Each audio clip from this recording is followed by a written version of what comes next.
Good day mga kawais! Welcome back to my video. So as you can see, dugay jud hapit nagtuig bago nasundan akong last video. But now naka-decide jud ko kagabi nga sige balikan na to para man lang ma-update na to, then makahatag mo ta og another information sa mga ubang tao nga ginatangkilig ang ani nga negosyo.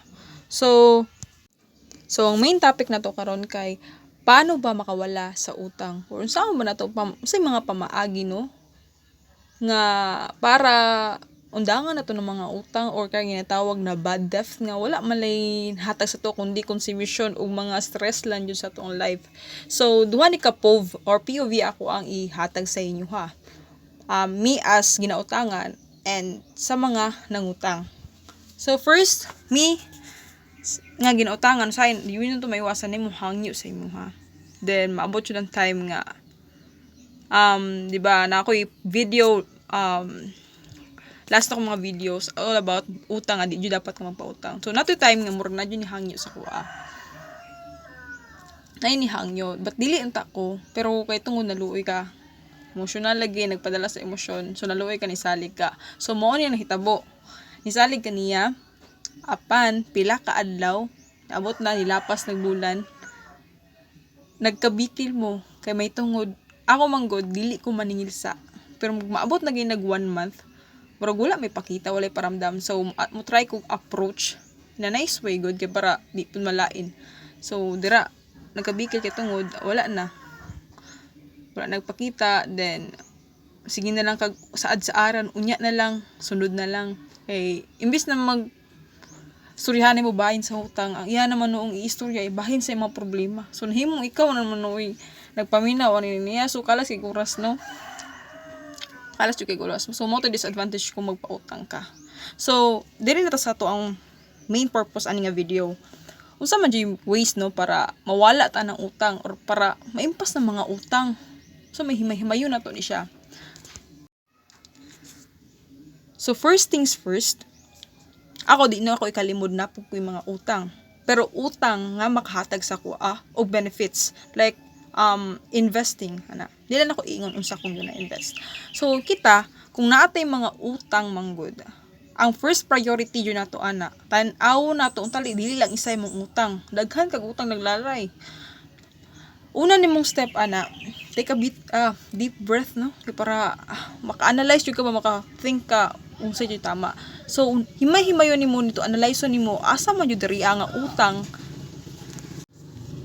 ang medyo dako og interest. So by that time kung asa tong dakong interest dito ka mag-una og bayad. Unahan jud mo kay the more magud ka mo ni Filipino mindset ba pag mangutang pag di na ka bayad sa utang mangutang na pud sa other person para ibayad sa utang. So, ang una nimong buhaton, atong interest ato, mo to imong main goal. Mo to unahon imong bayad kay para mabawasan ang imong utang. So, unsa may So, wala day kabalo. Tung time nga, wala na ako stop og vlog. Na-entra ko ato gym for about 6 months ko nag-gym.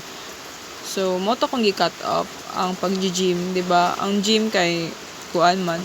Matugo rito, biyahe pa ko layo. Then, ang oras na akong gilaan sa gym.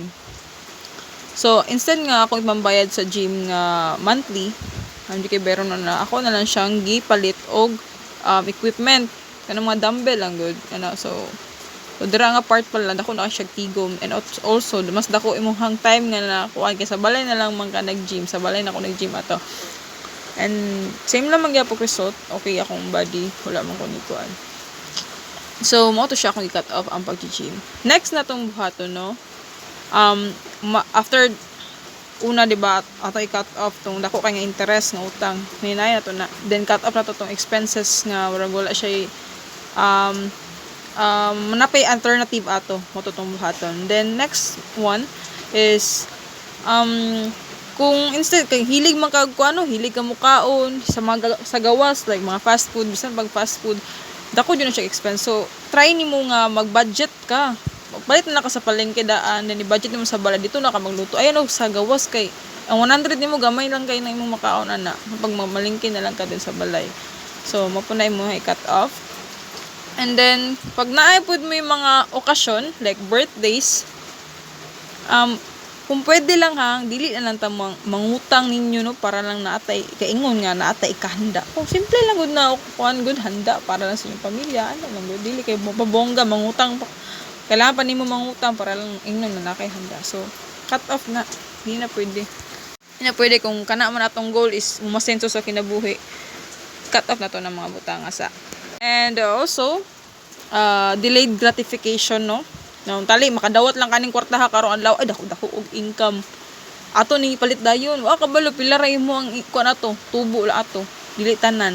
So, cut off pud mo na kanang pamalit.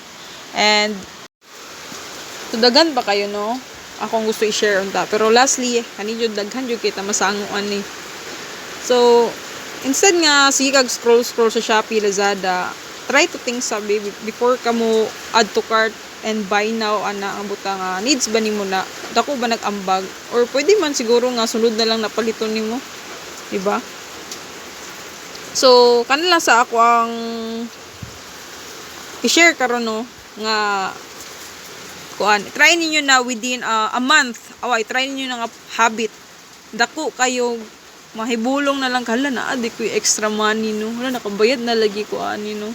Okay, thank you Lord, no, kay by that strategy kay nabayran yun ako siya and almost done na jud, hapit na kamay antos na lang. So ako lang daily habit na ako lang tong adlaw-adlawong buhatonon. I always remind myself nga live below your means jud dapat, dili sa kuan ang pagarbo.